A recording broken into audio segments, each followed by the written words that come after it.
The Grand Synod of the Ethelgardian Empire did not convene for trivialities. The very architecture of the chamber was designed to crush the spirit of the insignificant. High, vaulted ceilings made of iridescent crystallite spiraled upward into the gloom, catching the fractals of light from the three moons visible through the orbital dome, casting long, judgmental shadows over the assembled delegates. The air was cold, recycled through filtration systems that scented the atmosphere with the metallic tang of ozone and the heavy, cloying perfume of crushed velvet moss, a scent reserved for the ruling caste. At the center of the amphitheater, suspended in a gravimetric field, floated the holographic representation of the anomaly that had brought the High Council to this state of bemused agitation. It was a projection of the human vessel, a construct so aesthetically offensive to the Ethelgardian sensibilities that a ripple of derisive chattering moved through the mandibles of the lower ministers. They were a species that worshipped the geometry of predation, the sleek lines of a shark, the aerodynamic perfection of a raptor. Their own ships were masterpieces of silver flowing curves and silent engines, weapons that looked like art. The thing on the display was a brick. It was a geometric abomination, a rectangular prism of dull, scarred composite metals that seemed to have been welded together with no regard for beauty, aerodynamics, or intimidation. It lacked the menacing spikes of the Krawl warships or the glowing ethereal sails of the Sion Ascendancy. It was simply a block, massive and silent, drifting on the edge of the Perseus Arm, in a sector of space the Empire had claimed 3 cycles ago but had yet to fully exploit. The sheer utilitarian ugliness of it was the source of the mirth that now bubbled up from the council floor, a sound like dry leaves skittering over stone. To them, form dictated function. If a ship looked clumsy, it was clumsy. If it looked primitive, it was primitive. The humans, a species known only through fragmented data streams and third-hand rumors from the trade guilds, were considered a minor curiosity, a race of ground-bound apes who had barely mastered fusion before stumbling out of their gravity well. High Exarch Vraxis did not laugh, though his mandibles twitched with a mixture of scorn and boredom. He sat upon the obsidian throne, his carapace polished to a mirror sheen, the weight of 1,000 years of conquest resting on his shoulders. He watched the rotating hologram, his compound eyes analyzing the jagged edges, the exposed piping, the lack of visible shield emitters. It looked less like a starship, and more like a piece of industrial debris left behind by a civilization that had given up on elegance. Beside him, Sub-Minister Calith, a young and ambitious tactician whose shell was still soft with the pink hue of youth, gestured toward the image with a flourish of his manipulator claw. Calith was eager to prove his worth, eager to show that the old ways of caution were obsolete in the face of such obvious inferiority. The debate had raged for hours, circular and self-congratulatory. The Empire was expanding, its hunger for resources insatiable, and this human vessel, the Hephaestus, according to the intercepted transponder codes, was parked directly over a protoplanetary disk rich in heavy isotopes. The Ethelgardians wanted those isotopes. The humans, it seemed, were simply in the way, like a rock in the middle of a road. Calith's voice rose above the murmurs, sharp and clicking with the arrogance of a predator who has never known a true threat. He spoke of the purity of the Ethelgardian design, of the superiority of their plasma lances, of the divine right of the strong to displace the weak. He projected charts showing the estimated mass of the human ship, mocking its density, its reliance on chemical thrusters for maneuvering, its utter lack of faster-than-light combat displacement drives. The council chamber echoed with his rhetoric. Speakers from the trade caste argued that the metal alone in the human ship might be worth salvaging once the crew was vented. The warrior caste laughed at the idea of a battle. They called it target practice. They analyzed the weapon ports, or rather, the lack of them. The Hephaestus appeared to have no primary batteries, no torpedo tubes, no lance arrays. It had only massive, forward-facing apertures that the sensors identified as intake valves or industrial grapples. It was a mining barge, they concluded, or perhaps a colony ship filled with desperate refugees fleeing a dying world. The idea that this floating tomb could pose a threat to the glorious armada was a jest that grew funnier with every rotation of the hologram. Vraxis raised a hand and the chamber fell into a sudden, terrified silence. The High Exarch's silence was more terrifying than his shouting. He leaned forward, the joints of his armor hissing softly. He did not hear the amusement of his court. He had survived the wars against the silicon mines. He had seen the way the galaxy could produce horrors that defied logic. This ship bothered him. It was too quiet. It was too ugly. and it was too big.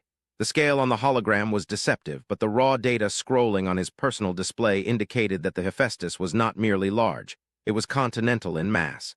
It possessed a gravitational signature that distorted the starlight behind it. A ship that size, built with such crude materials, should have collapsed under its own weight or torn itself apart with tidal forces. That it existed at all implied an understanding of structural engineering that the Ethel Guardians did not possess, or a brute force application of physics that was bordering on the obscene. But the political current was against him. To show caution in the face of such an ugly, primitive thing would be seen as weakness. The younger castes were hungry for a victory, however small, to validate the new expansion taxes. Vraxis looked at Calith, seeing the hunger in the young tactician's eyes, the desire to paint the stars with the debris of the inferior. It was a hunger Vraxis remembered, but one that had long since been tempered by the wisdom of survival. He decided to let the youth have his game. If the humans were weak, they would be crushed, and the Empire would gain a resource node. If they were strong, well, then the Empire would learn a lesson, and Vraxis would be there to pick up the pieces. The order was given with a casual wave of a claw. A task force would be dispatched. Not a fleet, that would be dignifying the target, but a hunting pack. 3 cruisers of the Storm class, sleek, needle-nosed killers designed for rapid strikes and intimidation. They would enter the system, demand the humans surrender their vessel and its cargo, and if, or when, the humans refused or failed to understand the complexity of the Ethel Guardian language, the cruisers would dissect the Hephaestus with surgical precision. The council erupted in polite applause, the sound of chitin striking chitin. The hologram of the ugly human ship continued to rotate, indifferent to the mockery, indifferent to the death sentence that had just been passed upon it. It hung in the void, a silent monolith of rusted iron and gray steel, a stain on the beauty of the stars. The transition from the grand chamber of the capital to the cold reality of the frontier was jarring, a shift from theoretical arrogance to the practical application of violence.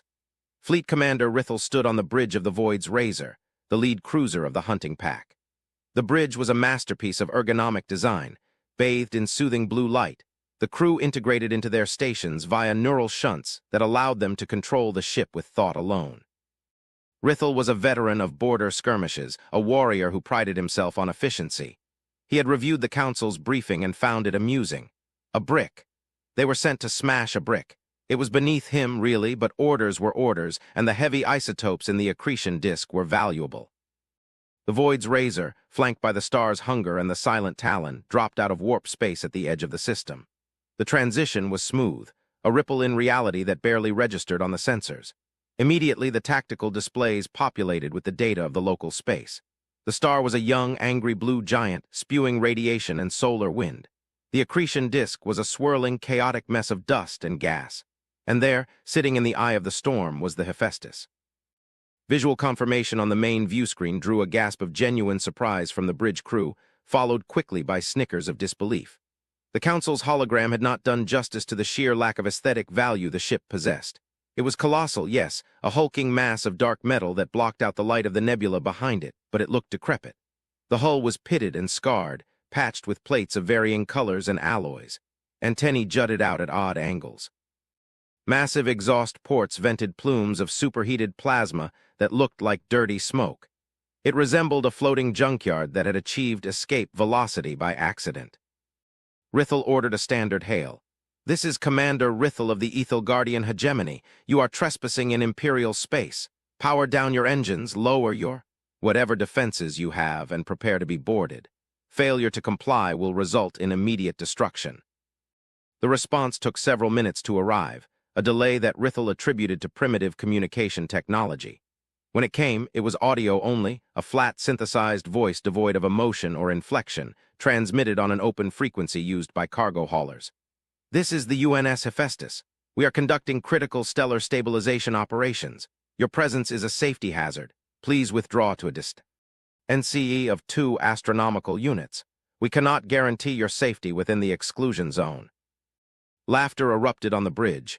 The navigation officer, a female named Lyra, clicked her mandibles in amusement. "They are warning us. They are concerned for our safety. The arrogance of the primitives is adorable."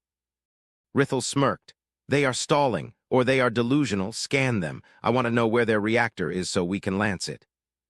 The sensors swept over the human ship, waves of active radiation pinging against the hull. The results that came back were confusing. The sensor officer frowned, tapping his console. "Commander, I am getting conflicting readings. The hull density is off the charts. It is not standard alloy. It reads as condensed matter, layers of collapsed carbon and heavy metals. And I cannot find a shield generator, but the energy output, it is massive. It is spiking in the terawatt range, but it is not directed outward. It is cycling internally. They are probably overloading their engines just to keep that monstrosity stationary," Rithel dismissed. "Ignore the anomalies. Move to attack formation Delta. Target their engines. Let us leave them drifting and see if their tone changes." The three cruisers accelerated, their engines flaring with blue ion fire. They moved with the grace of dancers, weaving through the debris of the accretion disk. The human ship did not move. It did not rotate to present a smaller profile. It did not launch fighters. It simply sat there, a dark mountain in the void. As the cruisers closed the distance, the immense scale of the Hephaestus became truly apparent. It was a wall of metal that stretched beyond the visual range of the viewports. The patches on the hull were the size of cities. The exhaust ports were large enough to swallow a cruiser whole. "Firing warning shots," Rithel ordered. The Void's razor fired a single plasma lance, a focused beam of superheated energy designed to slice through shielding and armor. The beam crossed the distance in an instant, striking the hull of the Hephaestus near its midsection. Rithel expected to see molten metal, atmosphere venting, perhaps a secondary explosion. Instead, the beam struck the dark metal and splashed. It was like throwing a bucket of water against a cliff face. The energy dissipated across the surface of the hull, glowing briefly orange before fading into nothingness. There was no debris, no venting atmosphere. The hull had simply absorbed the energy and conducted it away. Silence descended on the bridge. Rithel leaned forward, his amusement fading. "Report." "Direct hit, Commander," the tactical officer said, his voice trembling slightly. "Target hull integrity, 100%, no penetration. Thermal rise on their hull surface is negligible. It is as if they ate the energy." "Impossible," Rithel hissed. "Increase power to maximum, all ships fire at will, target that same spot, drill through." The three cruisers unleashed their full fury. Plasma lances, kinetic railguns, antimatter torpedoes, a storm of destruction that could have leveled a continent rained down upon the human ship.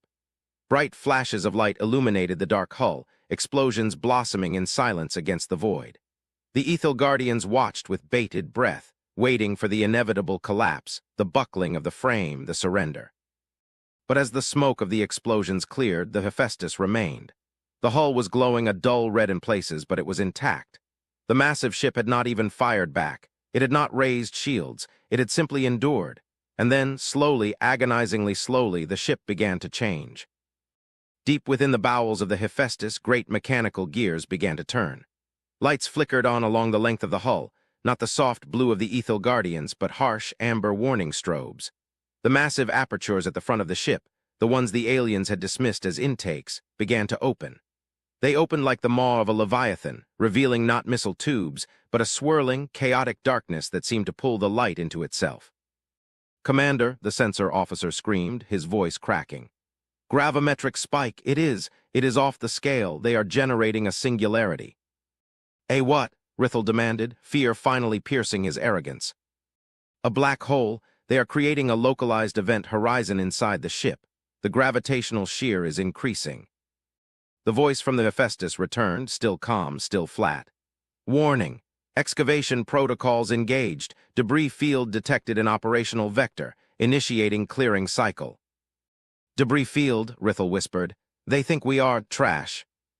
The immense gravity well generated by the human ship seized the Ethel Guardian cruisers. It was not a weapon in the traditional sense. It was a tool, a force of nature harnessed by engineering. The star's hunger was the first to succumb. The cruiser's engines screamed as they tried to fight the pull, but it was like a leaf trying to fight a hurricane. The sleek, artistic hull groaned and twisted, the beautiful curves buckling under the tidal forces. With a silent flash, the cruiser was pulled toward the open maw of the Hephaestus. It didn't impact the hull. It was shredded, atomized by the intense gravitational shearing fields projected from the intake. The ship was unmade, turned into a stream of raw matter that was sucked into the human vessel's furnace. "Evasive maneuvers, full reverse," Rithel screamed, his claws digging into the arms of his command chair. But the Void's razor was caught. The universe tilted, the stars seemed to stretch. The Hephaestus loomed, filling the entire sky, a god of iron and gravity. The no mercy the title of their story would later speak of was not a cruelty born of malice. It was the indifference of a steamroller to an ant. The humans were not fighting a war, they were working, and the Ethel Guardians were merely obstruction. As the silent talon was crushed into a sphere of compressed scrap and fed into the intake, Rithel realized the terrible mistake the Council had made. They had laughed at the brick. They had mocked the lack of guns, but this ship didn't need guns. It was an engine of creation and destruction on a cosmic scale. It was a terraformer. It was built to eat asteroids, to crush moons, to reshape solar systems. Against such power, a warship was a toy. The Void's razor shuddered violently as the gravity beams locked onto it. Rithel watched the hull integrity dropping to zero. He saw the terrified faces of his crew. He closed his eyes and waited for the end. But the end did not come. The ship was not crushed. Instead, it was caught in a stasis field, frozen in place, its engines rendered inert. The human voice spoke again. Organic life forms detected in debris cluster, separating biologicals from recyclable materials. Please stand by for extraction. Do not resist. Rithel's eyes snapped open. They weren't killing them. They were sorting them. The humiliation was absolute. The Hephaestus was going to recycle his ship and save the crew, treating them like contaminants in a load of ore. Back on the Ethel Guardian homeworld, the live feed from the fleet cut out, replaced by a static-filled screen displaying the logo of the United Nations Stellar Engineering Corps. A hammer and a trowel crossed over a star. The council chamber was silent. The laughter had died long ago. Vraxis sat on his throne, his worst fears realized. The humans were not warriors. They were something far more dangerous. They were builders. And to a builder, everything is just material. The silence in the Grand Synod was heavy, a physical weight that pressed down on the assembled delegates. Vraxis could hear the distinct sound of a respiratory pump failing in the silence, the nervous flutter of wings, the grinding of chitin. The hologram of the Hephaestus had been replaced by the tactical replay of the battle, looping over and over. The image of the star's hunger being dismantled, not destroyed, dismantled, at the molecular level was burned into every mind present. The weaponization of gravity on such a localized, precise scale was theoretically possible in Ethel Guardian physics, but the energy requirements were deemed infinite. Yet the humans had mounted it on a barge. They ate it, whispered a junior minister from the science cast. They turned a cruiser into raw plasma and fed it into their reactor. Vraxis stood up. The movement was slow, deliberate. They did not eat it, he corrected, his voice projecting to the farthest reaches of the hall. They recycled it. To them, we are not enemies. We are an inefficiency. We must strike back, Calith shouted, though his voice lacked its previous fire. He looked pale, his antennae drooping. We must mobilize the Grand Fleet. We cannot let this insult stand. We must bombard them from long range, use antimatter bombardment. And if they catch the antimatter? Vraxis asked softly. If they use their gravity wells to catch our bombs and use them as fuel, what then, Calith? Do we feed them our entire arsenal? The question hung in the air. The realization was dawning on them all. The enemy they had mocked was operating on a paradigm they did not understand. The Ethel Guardians fought for territory, for glory, for resources. The humans, it seemed, fought for work. A communication officer, his hands shaking, approached the dais. Hi, Exarch. We are receiving a transmission. It is coming from the human homeworld, direct to the High Council. Put it on screen, Vraxis ordered. The holographic display shimmered and resolved into the image of a human. He was not wearing armor. He was not sitting on a throne of skulls. He was sitting at a wooden desk, cluttered with papers and data slates. He wore a simple gray suit. He looked tired.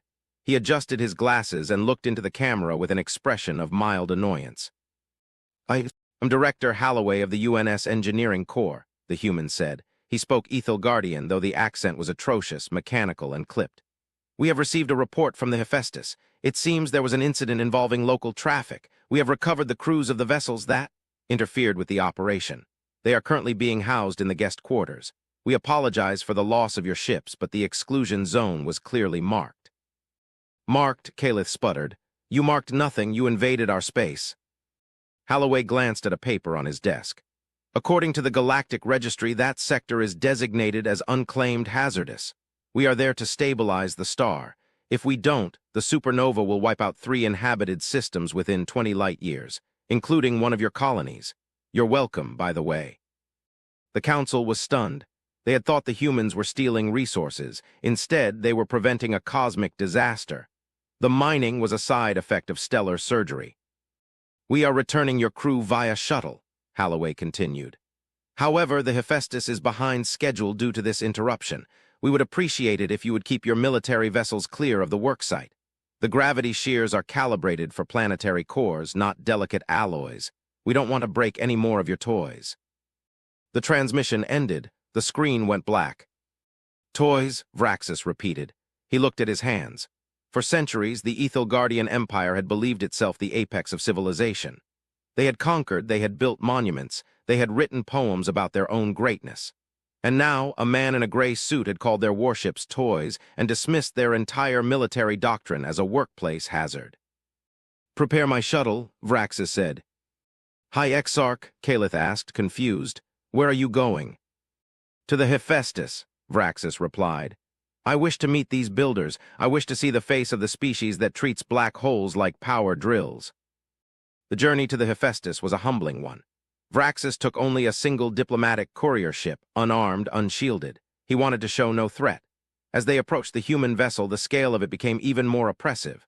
Up close, the ugliness disappeared, replaced by a sense of awe at the sheer complexity of the engineering. The hull was a landscape of machinery, pipes the size of rivers, heat sinks that glowed like cities. It was a cathedral of function. They were guided into a hangar bay that could have swallowed the imperial palace. Inside, they saw the activity of the human crew. There were thousands of them, moving in exosuits, welding, hauling, directing drones. It was a hive of activity, organized chaos. Vraxis was met by a human woman in a jumpsuit stained with grease. She introduced herself as Chief Engineer Sarah Chen. She did not bow, she did not tremble. She extended a hand, a gesture Vraxis knew was a human greeting. He took it, his hard claw wrapping carefully around her soft, fleshy hand. She was so fragile. One squeeze and he could crush her. And yet she stood before him without fear. "Welcome to the Hephaestus," she said.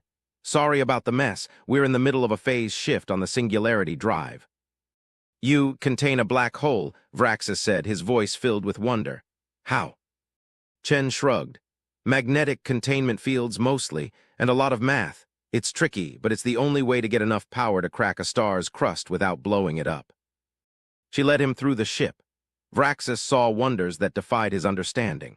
He saw fabricators printing entire hull sections in minutes. He saw medical bays where limbs were regrown in vats. He saw a cafeteria where humans laughed and ate, discussing sports and family, completely oblivious to the fact that they were living inside a machine that could eat solar systems. They reached the observation deck, a massive blister of transparent aluminum overlooking the star. Vraxis saw the accretion disk churning below. He saw the gravity beams of the Hephaestus reaching out, manipulating the streams of plasma, guiding them, cooling them. It was like watching a god knead dough. "Why?" Vraxis asked. "Why do you do this? You have this power, you could conquer the galaxy, you could crush the Empire in a week. Why do you build? Why do you save us?" Chen looked out at the star. Her expression grew serious, the casual demeanor fading. "Because we have to," she said softly. "Have to." "You think we build ships like this because we like it?" Chen asked. She turned to Vraxis. "We build them because we're scared." Vraxis blinked. "Scared you of what?" Chen tapped a panel on the wall. The view of the star faded, replaced by a star map. It zoomed out, past the Ethelgardian Empire, past the human territories, out to the edge of the galaxy. "We found something," Chen said. 50 years ago, a signal older than the stars." "S." He pointed to a dark patch of space, beyond the galactic rim. "It's coming," she said. "The Great Silence, we don't know what it is. Maybe it's a fleet. Maybe it's a natural phenomenon. Maybe it's the entropy of the universe finally catching up. But it's consuming everything in its path. Stars, planets, civilizations. It's eating the light." Vraxis felt a chill that had nothing to do with the temperature of the room. "And this ship." "The Hephaestus is a prototype," Chen said. "We aren't just stabilizing stars. We're harvesting them. We're building a wall. A firewall of energy and gravity along the galactic rim. We're trying to create a barrier that can stop the darkness." She looked at Vraxis, her eyes tired but burning with a fierce determination. "We aren't warriors, High Exarch, we're engineers. Warriors fight for land. Warriors fight for pride. We fight for existence. We don't have time for wars. We don't have time for politics. We have a deadline." Vraxis stared at the dark patch on the map. He thought of his empire, of the petty squabbles in the council, of the obsession with aesthetics and rank. He thought of Calith and his desire for glory. It all seemed so small now, so incredibly insignificant. "They laughed at you," Vraxis whispered. "My people, they laughed at your ship." "We know," Chen said with a small, sad smile. "Everyone laughs at the garbage truck until the house catches fire. Then they realize it's actually a fire engine." Vraxis looked back at the star, burning bright and blue, kept alive by the silent, ugly, powerful machine beneath his feet.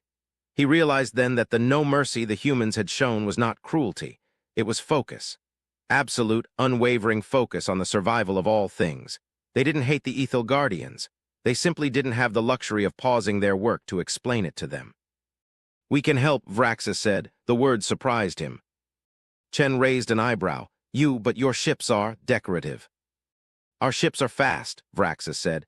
"Our sensors are sensitive. We have resources. We have labor. We have 1,000 years of mapping data of the rim sectors." He straightened up, feeling a new purpose rising within him. "We are vain. We are arrogant. But we are not suicidal. If there is a darkness coming, then the Empire will not face it alone." Chen studied him for a long moment. Then she extended her hand again. "Welcome to the construction crew, High Exarch," she said. The alliance that followed was not easy. There was friction. The Ethel Guardians had to unlearn centuries of pride. They had to learn that functionality was its own kind of beauty. They had to learn to work alongside the humans, to take orders from soft-skinned engineers who looked like children but thought like titans. The Hephaestus was not the only ship of its kind. There were others. The Demeter, the Atlas, the Prometheus. Massive, ugly, world-breaking ships that moved to the galactic rim, taking up positions in the dark. The Ethel Guardian fleet, once the terror of the sector, became the eyes and ears of the builders. They scouted the darkness. They ferried supplies. They defended the unarmed behemoths from pirates and rogue states that didn't understand the stakes. And when the darkness finally arrived, when the stars began to wink out one by one on the horizon, the galaxy did not face it with a disparate collection of warring empires. It faced it with a wall of gravity and fire, built by the hands of the dreamers and the claws of the warriors, united by the terrifying, beautiful logic of the human spirit. They laughed at the ship. They called it a brick. They called it a tomb. But when the night came, it was the only light that didn't go out. Years later, Vraxis, now retired from the throne, sat in his garden on Ethelgard Prime. He held a small model in his hand. It was a crude thing, blocky and gray, made of cheap plastic. A human child had given it to him during a diplomatic exchange. It was a model of the Hephaestus. His granddaughter, a hatchling with bright eyes and a shell that shone like pearl, scuttled up to him. She pointed at the ugly little toy. "Grandfather," she chirped, "that ship is ugly. Why do you keep it?" Vraxis smiled, his mandibles clicking softly. He lifted the model up, letting the sunlight catch the rough edges. "It is not ugly, little one," he said gently. "It is the most beautiful thing in the universe." "Why?" she asked, tilting her head. "Because," Vraxis said, looking up at the sky where the new stars, the ones built by the humans, burned with a steady, defiant light. "Because it is the reason you are here to ask the question." He placed the ship on the table next to a delicate crystal vase. The contrast was stark. The vase was art. The ship was survival. And Vraxis knew, with a certainty that settled deep in his soul, that he would choose the brick over the crystal every time. The humans had taught him that. They had taught the galaxy thaw. True power does not scream.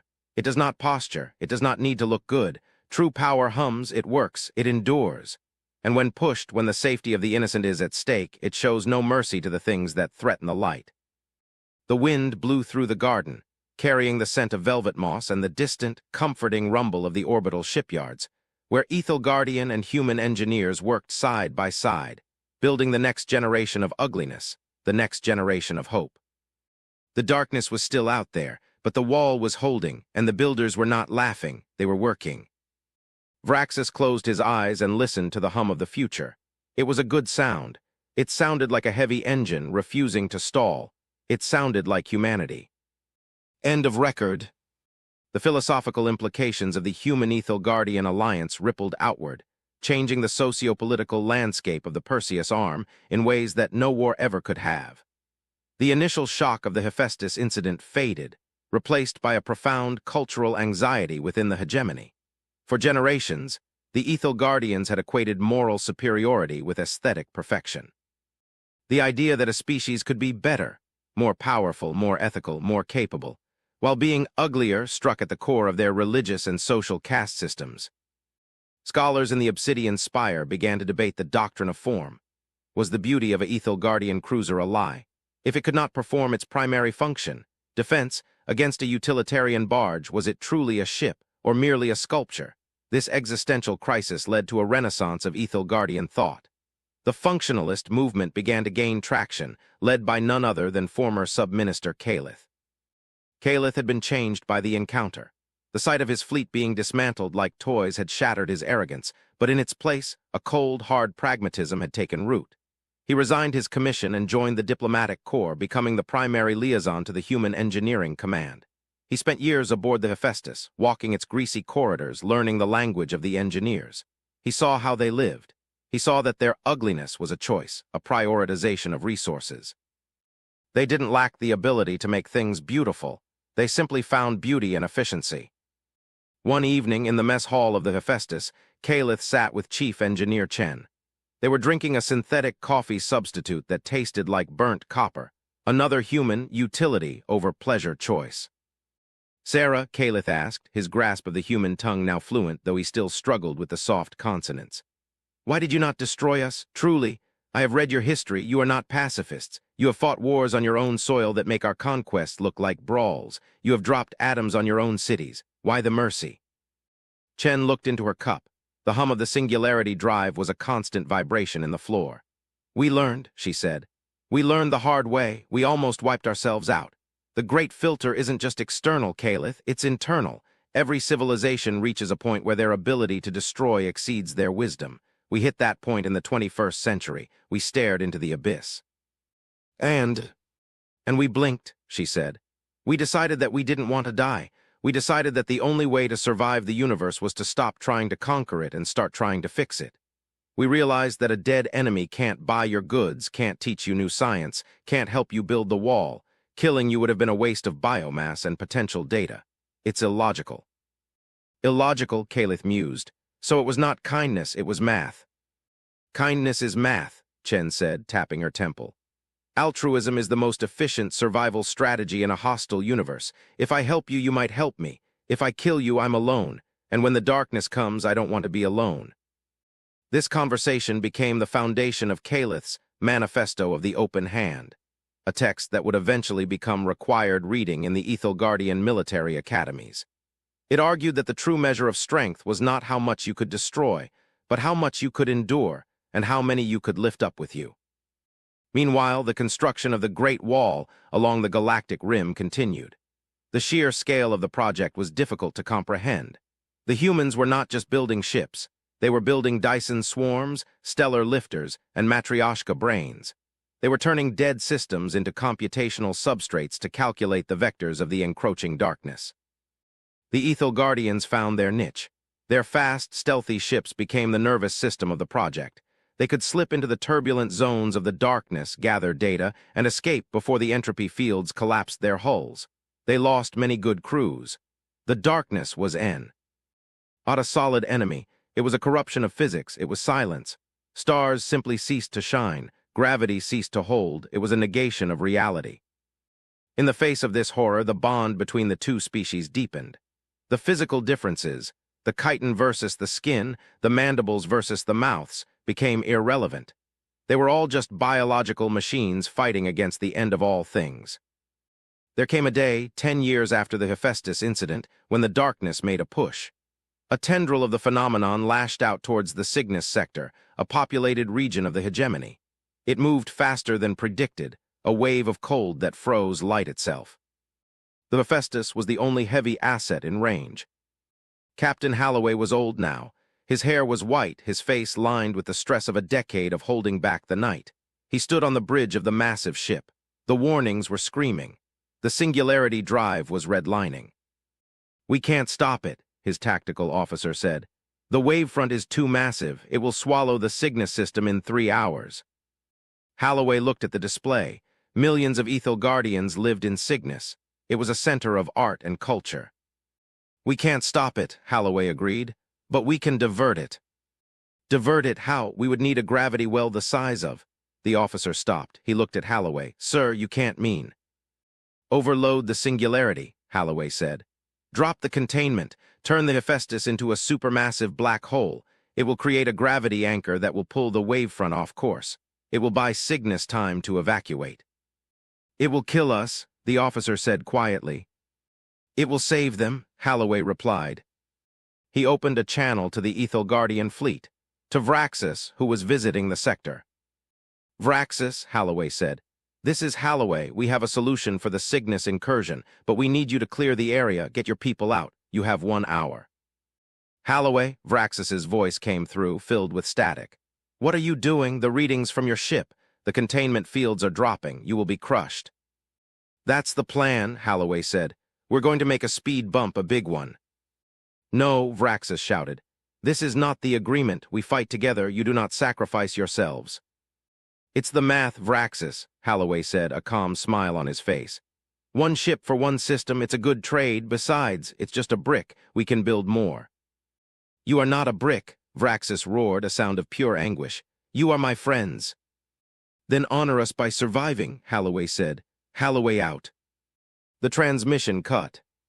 The Ethelgardians watched in horror and awe as the Hephaestus began its final operation.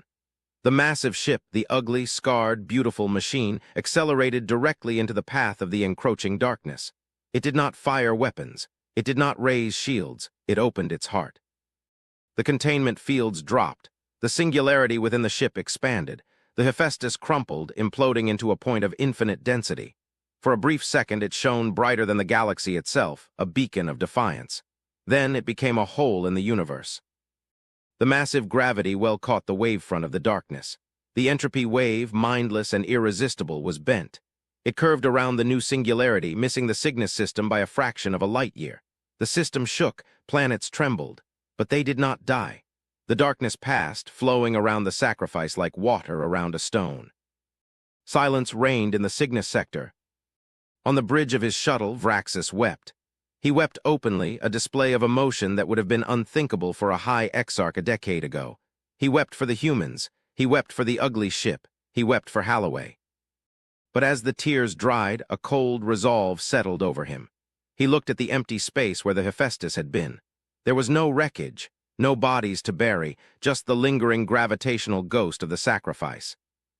Calith, Vraxis said into the comms. I am here, High Exarch, Calith replied, his voice thick with grief.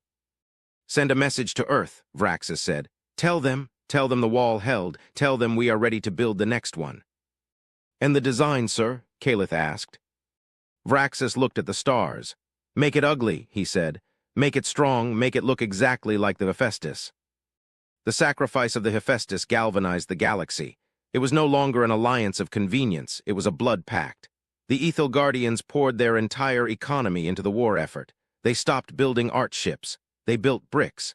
They built thousands of them. They painted the name Holloway on their hulls. Other species joined. The Sion Ascendancy, seeing the logic of the defense, lent their psychic navigators.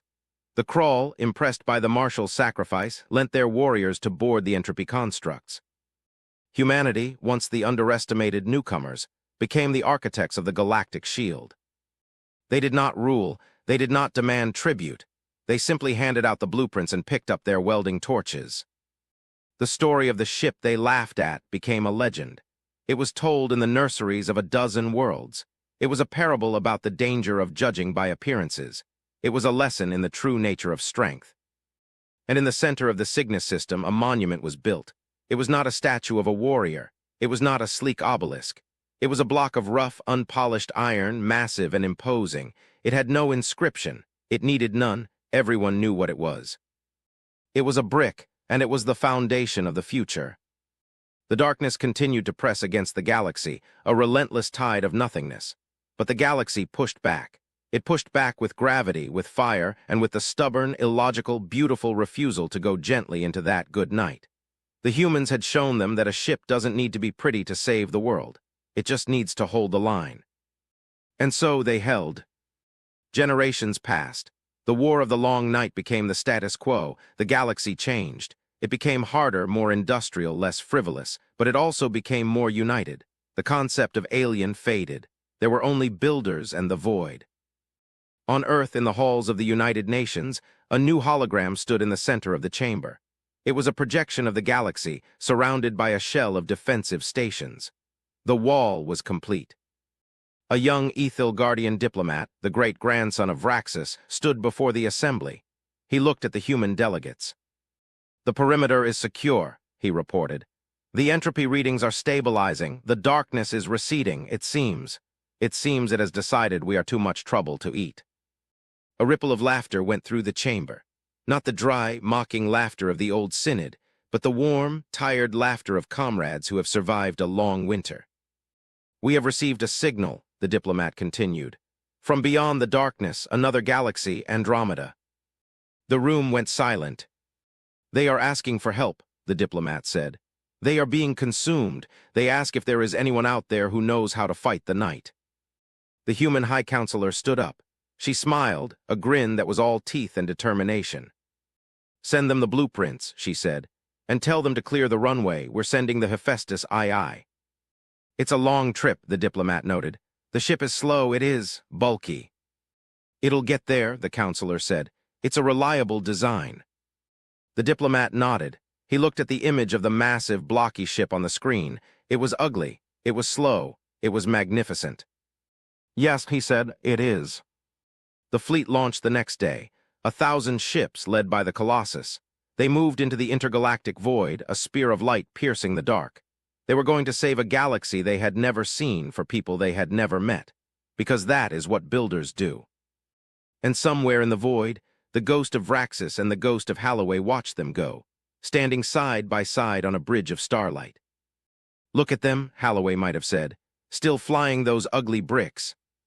"Yes," Vraxis would have replied, "beautiful, aren't they?"